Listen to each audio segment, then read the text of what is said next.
Alrighty guys, today's lesson we're going to be discussing the first 10 major arcana cards. There are 22 major arcana cards. I'm going to split it up into two different videos. So today is 10 and then next week we will do the 12 remaining. Okay.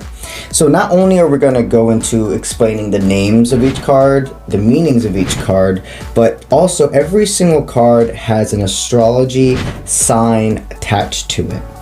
It can also tell you if it's controlled by a certain planet, if it's controlled by the moon, the sun, and what element is attached to the cards. There is also this thing called companion cards, okay? I want you to bookmark that phrase of companion cards. In another video, we're going to further indulge what that means. But right now I'm putting a seed in your pots for it to grow. Certain cards, when you are pulling tarot and you pull both of them in the same exact suit or pairing, whatever cards you fully put out and you see certain ones together, there is a big staple meaning from the fact that you pulled two cards that are companions in the same reading. All right, the first card in the major arcana is the Fool. And the cards do not start with the number 1. They start with 0. So the Fool is card 0. The Fool represents new beginnings. It is going, it's taking the leap of faith. It's picking the new path, knowing Spirit's going to catch you, that this is a time of unlimited possibilities. When you pull the Fool in the card, when you pull the Fool card in a reading, you're going to feel this sense of lightness. The card in reverse represents immaturity. It's not feeling motivated to make a furthering step. It's the moments where fear can get the best of you and your parasite can try to belittle all the work you have done up to that point. So air signs are controlled by the Fool card, and the planet is Uranus. When certain planets and etc. are aligned, when we have full moons, etc., all of it goes so into play with the cards you're picking up. That is something to bookmark for later. To sum up the Fool, the uphand is it's time to take a leap of faith. When you pull that card in a reading, whatever your question is, etc., it's telling you it is time to speak up. It is not a time of cowarding away. If you pull it in reverse, it's saying that there's something of an immaturity. Maybe this isn't necessarily a leap of faith. This is compulsion. Card number 1, the Magician. The Magician is the Master Manifestor. When you pull that card in your readings, it is talking about control of all planes of existence. It's focusing your energy. It's having spiritual problem. It's being a person that's a problem solver. It's having undying determination and patience for yourself and your dream and your reason of being here. When people pull the Magician in reverse, what it is stating is that you feel not in control of your life, or even control has been taken and put into the hands of another, and it's doing a wake-up card. It's a wake-up card at that point to reclaim your energy. The element that also rules the Magician is air signs, and Mercury is the planet that rules the Magician card. The High Priestess is our next card, okay? That'd be card number 2. High Priestess is all about feminine energy, okay? It's intuition, it's having psychic abilities, it's mystery, it's realization within mystery. When you pull the High Priestess, it is saying it is a time of listening to the simplicity of your feminine strength. When you pull the High Priestess in reverse, what it is stating is there is some sense of I don't feel like I can trust myself. I am throwing off my intuition. I am discrediting my worth, intuition, etc. When you pull the High Priestess in reverse, what it is stating to you in a reading is there is a wake-up call about something you are brushing off or avoiding further growth with. The element that controls the High Priestess is water signs. And the planet, etc., that rules that card is the moon.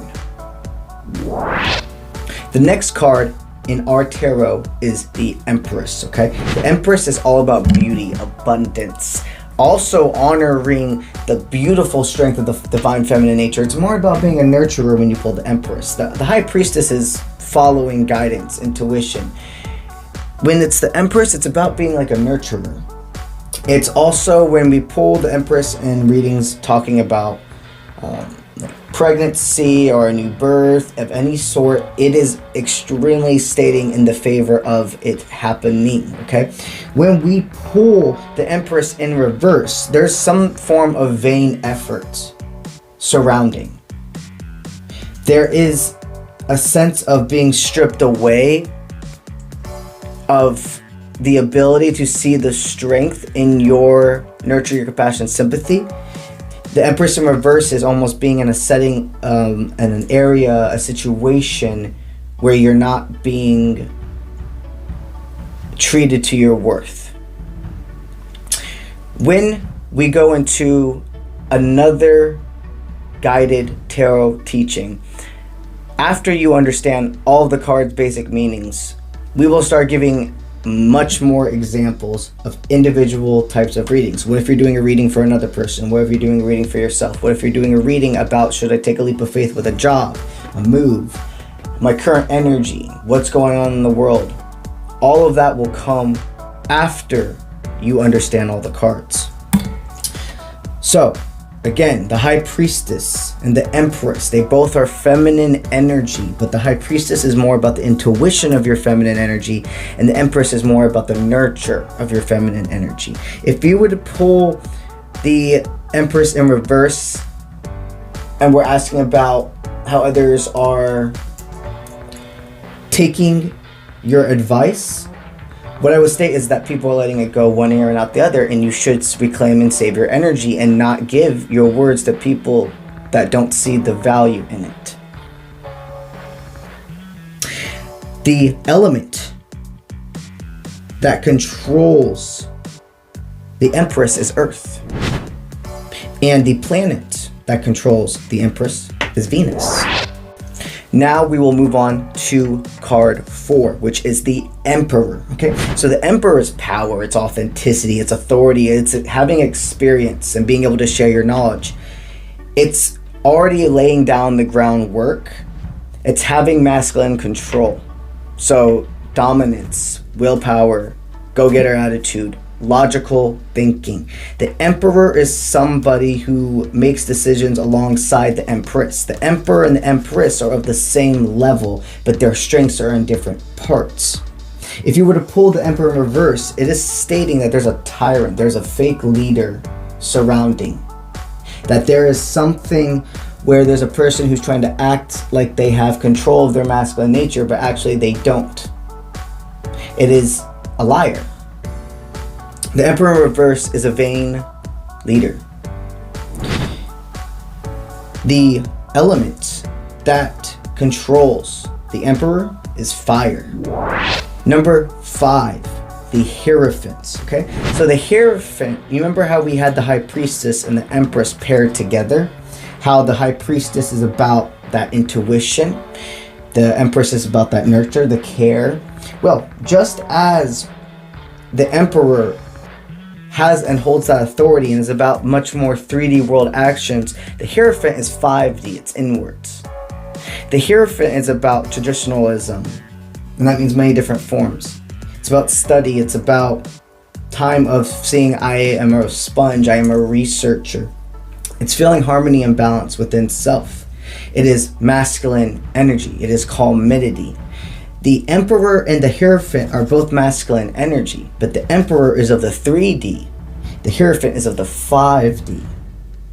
If you were to pull the Hierophant in reverse, what it would be representing is disharmony. It's being closed-minded. It's not seeing things from another point of view. And when I say traditionalism with the Hierophant, it does not mean old school thinking. Traditionalism means holding this sense of loyalty, of good pride, of value. Always upgrading, but those key moral compass parts of you are not swayed by anybody. The planet and the element that is controlled by the Hierophant would be Taurus and Earth. Card 6, the Lovers. One of everybody's favorite cards. So the Lovers absolutely does mean soulmate, but it's so much more than that, okay? What if we're doing a reading that has nothing to do with love and we pull the Lovers? There's going to be a different reason. In the majority, the Lovers card represents making a clear decision and trusting it. It's knowing that your desires are to mix with your fruition. It is a soulmate. When we pull the Lovers in reverse, it's needing to make a decision. Or soon it will be made for you. It's a karmic connection as well when it comes to love readings. If I were to pull a card, the Lovers card in reverse, and a love reading asking if this person's part of your highest timeline, that would be an absolute no to me. That would be that person is a karmic connection that has served their purpose, and you should be grateful for the experience of each other, but go separate ways. For the same question, if I was to pull the Lover up hand, I would say that this is a soulmate. This is something that it may not be forever, but there's still more to your story to find out if it is forever. It's something to not give up on. It's something to make a clear choice for. The element in the astrological correspondence to that card is Gemini, air signs. Then, the next would be the Chariot, card number 7.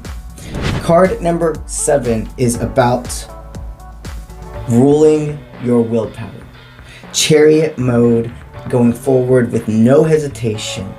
Mastery of self. It's being ambitious. It's powering forward. If I were to pull the card, the Chariot, for a question of, am I making the right choice? Am I going the right decision? And I pulled that up hand, I would absolutely know what I'm doing. It is time to go forward with. It's not a time of rest. If you pull the Chariot in reverse, that is representing that there is doubts, there is hesitation within self. The Chariot is about self. It's not really even about what's going on in the 3D. If you're pulling a Chariot and it's a question about your self reading, it's explaining it's time to go forward, or you're letting fear get the best of you. If it's a question of another person, they're doing the same thing in the sense of they're letting you know this person is having self-doubt with you or with this job opportunity, etc. Remember, bookmark that. We're going to go far more into that after you understand every single card of the tarot. If I were to pull, though, the Chariot up hand, it is stating you have mastered something, and mastery means you're always continuing to grow. We may master certain skills in this 3D existence, but when it comes to mastering your spiritual purpose, it's always evolving. There is no black belt.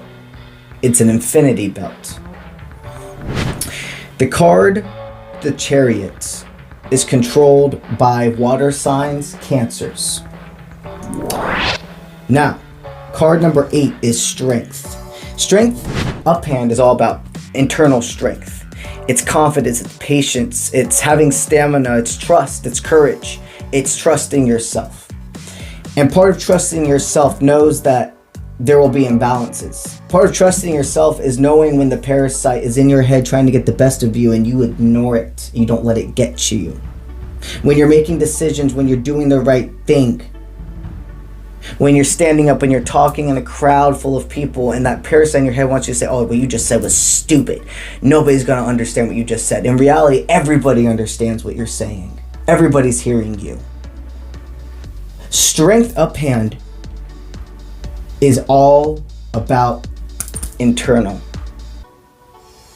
If you were to pull the Strength card in reverse, what that represents is insecurity. It's impatience. It's being lethargic. Consistency is what makes success. When you value yourself, you value your own time, And you know that even if I'm not feeling motivated, I'm gonna get up and fucking do this for me. That's what makes game changers, winners. That's how you're in control of your own reality. When you pull strength, it truly is about looking inwards. Other cards mean external strength. The element that controls the strength card is fire, Leos. And also, the sun extremely does channel and work with strength. The next card, number 9, is the Hermit. So the Hermit is solitude. It is going inwards. It is also meaning I'm only seeking mature, wise advice. It's having inner guidance. It's knowing that it's okay to retreat and you do not owe anything to anybody for that retreat. The Hermit mode is what you can hear probably people state quite a bit as something people say is going into Hermit mode, which just means going inwards and not allowing others to be able to affect your decision making. If you were to pull the Hermit in reverse, it is stating immaturity and afraid of being alone. It is settling. It is stating there's nothing else better because I am afraid to leave. When we pull the Hermit in reverse, it's telling you that there's something you need to have time away from, and you could have an extreme form of codependency, or whoever is in the reading with the situation. It is stating that it's imperative for you to be alone to truly know yourself. The card, the Hermit, is controlled by Virgos, earth signs, and the moon is something that works deeply with the Hermit. Number 10, lastly, but definitely not leastly, for our reading today, or our teachings today, is the Wheel of Fortune. That is seizing the opportunity. That is fate. That is destiny. That is believance. That is reward. It is showing you you are on the right track, but even more than that. It is reminding you to continue to tell yourself you have already what you desire. If you were to pull the Wheel of Fortune in reverse, that is avoiding fate. That is a missed opportunity. That is stating that there is stagnation somewhere in your life getting in the way between you and the thing you desire the most. The Wheel of Fortune is controlled by the fire element, and Jupiter is the astrological correspondence with that card. So, I'm also going to list the numerals up here for you alongside the basic number. In the description of this video, I'll make a little spreadsheet, a short little spreadsheet explaining the lovers, up hand reversal, the companion, or the companion cards we'll go into later, but also with the astrological correspondence and the element that is associated with each of those cards. That is what we have for today with the tarot teachings. So next week we will dive into 11 all the way to 22. Amazing. Alrighty guys, let me know if you have any questions. You can send me your card spreads at any time throughout the month. I will keep you guys updated on the first live stream for Tier 7 only, tarot guidance, an hour. I'm thinking we're going to do weekends. So far from the poll I have put out, I'm seeing Saturday, Sunday is probably going to be the most realistic, and I'm thinking most likely a time of either like 2 or 4 p.m. my time, Eastern time. But I'll keep you guys updated with that. Thank you for being here, and I will see you when I see you. Let's get it.